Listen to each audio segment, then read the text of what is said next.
Good morning, good afternoon, good night. Whenever you are watching this, my friends, welcome to Mentor Mornings, where I share wisdom from people far wiser than myself to help you own your day and fuel your journey, my friends. Are you looking to become a more impactful and effective leader? If so, you are in the right place. This is part 5 of the art of argument using the powerful tools of rhetoric developed in early ancient Greece and Rome and used all the way up to today by our most powerful political leaders, influencers, and persuasive leaders inside of our communities, our society, and our world. These are powerful tools that you can employ inside of your life. So if you have not seen sections 1 through 4, make sure that you grab those because there are very powerful tools. So today we're going to be building on the foundation that we have already laid in part 1 through 4. So in the last one that we covered, we talked about the 3 tools of persuasion. We talked about logic or logos, character, otherwise known as ethos, and we talked about emotion, pathos. What we did not dig into was ethos. And so today we're going to dig into ethos and how you can use this tool of persuasion inside of your life, starting now. So, okay, ethos is argument by character that employs reputation, personality, or character, who you are. And so to harness an agreeable ethos, a persuader has to meet the expectations of what the audience already has in place. He has to meet, or she has to meet, the expectations. That means mannerisms, tones, personality, speech patterns. All of that has to meet what the audience expects. And the Romans had a term for this. It was called decorum. And when we hear the word decorum, we may automatically think of being polite. It's not just being polite. It's not just being polite. It's not just having moral superiority. Decorum goes very deep. So Kenneth Burke, a literary theorist, said decorum is perhaps the simplest case of persuasion. You persuade a man or woman only insofar as you can talk his or her language by speech, gesture, tonality, order, image, attitude, idea, or identifying your ways with his. So decorum is a critical tool of persuasion. And a free spirit or rebel may like to show off their individuality with dress or with the way that they act, but that would not be persuasive unless the audience was going to expect that from that person. So we cannot be indecorous, meaning if we are completely different than what the audience expects, we cannot be indecorous and persuasive at the same time. Having an agreeable ethos or having decorum is a foundational key to influence and persuasion and being a good leader, or a leader that people are going to actually listen to or resonate with. You can't be persuasive if you don't match what the audience expects. So how do we build rhetorical decorum?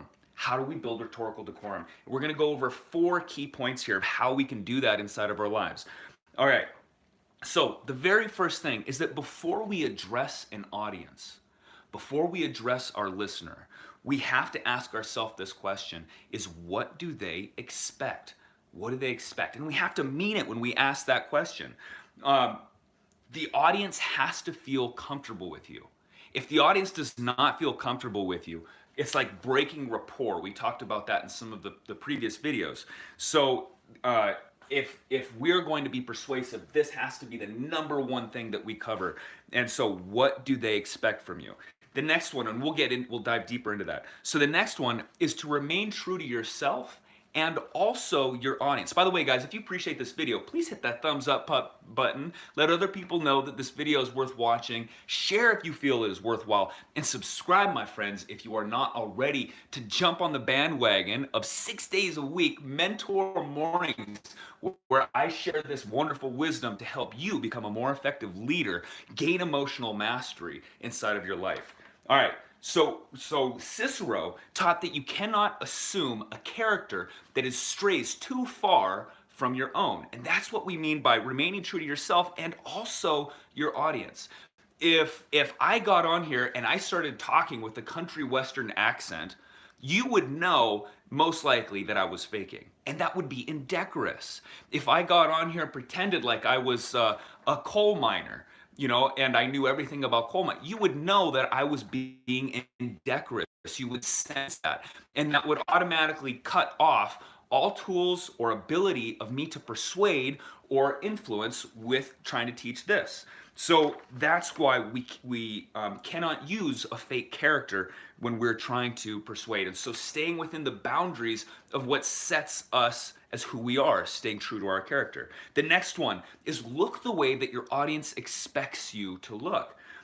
So if we were going to persuade, if we were going to stand on a stage and speak to a mountain loggers association, there we would dress a certain way. There, like, this beard would probably fit in pretty well. Now, if I was going to a Mothers Against Drunk Driving convention, we would dress completely different in order to match what that audience would expect. This beard might not fit in so well. So that is what's meant there. So a note about dress is that we're dressing to match culture. Style matches the occasion. So we're dressing to match culture, and style matches the occasion. And so when we want to dress for a leadership position, if we want to set ourselves apart from the crowd and yet still be within the boundaries of decorum, it means that, like, when we went into, if we were to go into work, let's say, on casual Friday, going in wearing a coat and a tie would probably set us apart and create some negative attitudes towards us. But if we just go in with a coat, that's going to be different. That's going to you're setting yourself above, but you're not going too far. And that's the whole thing, is staying within that range, as with character, just as with character. And so now the last thing that we're going to cover is let your actions reflect what the audience expects. Let your actions reflect what the audience expects. So, once again, to go back, if we were going to be giving a presentation at a biker rally, we would be using completely different mannerisms, tones, jokes, speech than we would be using if we're going to be speaking at an Amway convention. There we would definitely be using a different way of speaking. So persuasion depends on being true to the audience that you're speaking with. And if you can get the group to identify with you, if you can get the group to feel comfortable with you based on your decorum, your character, you've already won half the battle of persuasion. It's not so much about your speech patterns. It's not so much about remembering, what tense you're speaking in anymore. It's you've already won half the battle, and then it's just being able to present. So guys, if we were to go back and we were to look at what is the process of being an impactful speaker, being able to argue without anger, being able to lead, to create that leadership position, we're going to start with the very first things. When you get into that argument or you're going to speak, what is your personal goal? What is your personal goal? What do you want to do with that conversation? Where do you want to take it? The next one, number 2. What is your goal with the audience? Is it to influence mind, mood, or willingness to act? Do we want to help them recognize something with their mind, like logic? Do we want to influence how they feel? Or do we want to create a willingness inside of them to take action and go towards something? So once we have this figured out, the next one is going to be, what is the core issue? What is the core issue of the conversation that you're having with them? Are we pointing blame at somebody? Are we trying to find the culprit? Are we trying to bring them to justice? Are we trying to influence values? Are we trying to have a very serious conversation about something like, I don't even want to say it on YouTube video. I get censored when I do, so I'm not going to say that. Abortion. Are we talking about abortion? I can talk about that one. Okay. Are we talking about blame, values, or are we talking about choice?